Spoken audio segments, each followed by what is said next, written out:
Halo men, apa kabarnya? Saya doakan kalian dalam keadaan sehat, penuh dengan keberlimpahan dan kemakmuran ya.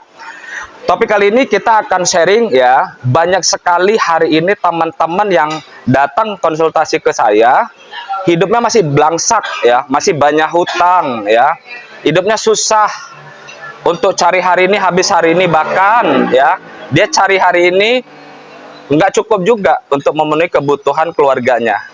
Ini ada sebabnya ya. Ini ada sebabnya. Jadi hari ini kita akan bahas apa sebabnya kenapa hari ini hidup kalian itu masih susah ya. Nah, saya buat sebuah analogi supaya kalian berpikir ya. Begini dia. Kalau misalnya mobil kalian mogok atau bannya pecah ya, yang harus kalian lakukan supaya tidak menghabiskan energi dan tenaga, kalian membutuhkan yang namanya dongkrak ya, dongkrak. Jadi kalau misalnya ban kalian bocor, pasti kalian ambil dongkrak. Dengan adanya dongkrak ya, apa yang terjadi? Pekerjaan kita lebih ringan, pekerjaan kita lebih mudah. Artinya dongkrak ini adalah alat bantu. Bayangkan kalau nggak ada dongkrak di mobilmu ketika ban pecah, apa yang terjadi? Kalian harus angkat mobil tersebut untuk mengganti ban, ya.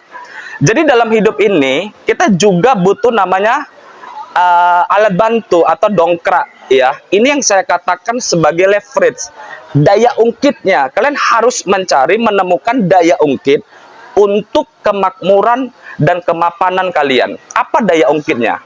Ini dia. Saya buat sebuah cerita ya. Ini cerita nyata di zaman Rasul ya. Jadi di zaman Rasul itu ada seorang pemuda namanya Uwais Al-Qarni ya. Uwais Al-Qarni ini dia seorang pemuda yang hidup di zaman Rasul tapi tidak pernah ketemu Rasul ya. Dia tidak pernah ketemu Nabi Muhammad. Nah, Nabi Muhammad ketika berdakwah dengan teman-temannya memberikan pesan, nanti suatu saat akan datang ke kota Makkah seorang pemuda yang badannya dipenuhi panu di belakangnya ya, kurang lebih seperti itu ya. Nah, Rasul bilang ketika kalian ketemu pemuda tersebut ya, beliau bernama Uwais Al-Qarni ya, kalian minta doa dari dia, kalian minta syafaat dari dia. Padahal Rasul belum ketemu dengan Uwais Al-Qarni. Nah, apa yang dilakukan oleh Uwais Al-Qarni sampai ya Rasul berpesan kepada sahabatnya, ketika kalian ketemu Uwais Al-Qarni, kalian minta doa dari dia. Apa yang dia lakukan? Ternyata Uwais Al-Qarni sangat menghormatin, sangat mencintain, sangat menyayangin ibunya. Ya. Bahkan menurut cerita yang saya baca, buku yang saya baca, Uwais Al-Qarni membawa ibunya ke kota Mekah untuk berangkat haji, dia gendong. Dari mana dia menggendongnya? Dari kota Yaman ya. Dari negara lain ke kota Mekah. Bayangkan, dia menggendong ibunya puluhan kilometer ya. Dengan ikhlas. Akhirnya Uwais Al-Qarni ini menjadi penghuni surga yang dijamin oleh Allah, masuk di dalam surga ya. Bahkan Rasul sudah berpesan. Begitu juga apa moral cerita dari Uwais Al-Qarni. Kalau hari ini hidup kita masih susah, masih sulit, kalian masih punya ibu ya, jadikan ibu kalian ini sebagai jimat ya. Kalau hari ini kalian ada uang kirim ya, muliakan ibu kalian, buat ibu kalian tersenyum. Pokoknya ada uang, utamakan dan prioritaskan seorang ibu.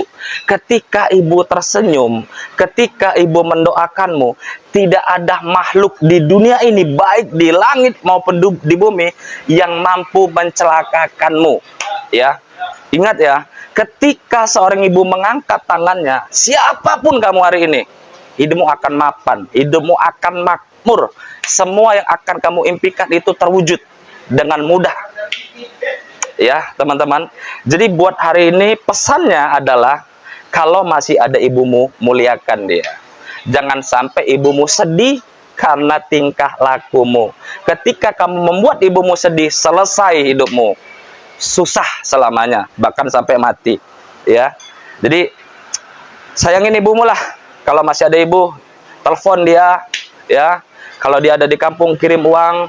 Kalau masih ada dekat-dekat di sekitar kita, kunjungin dia.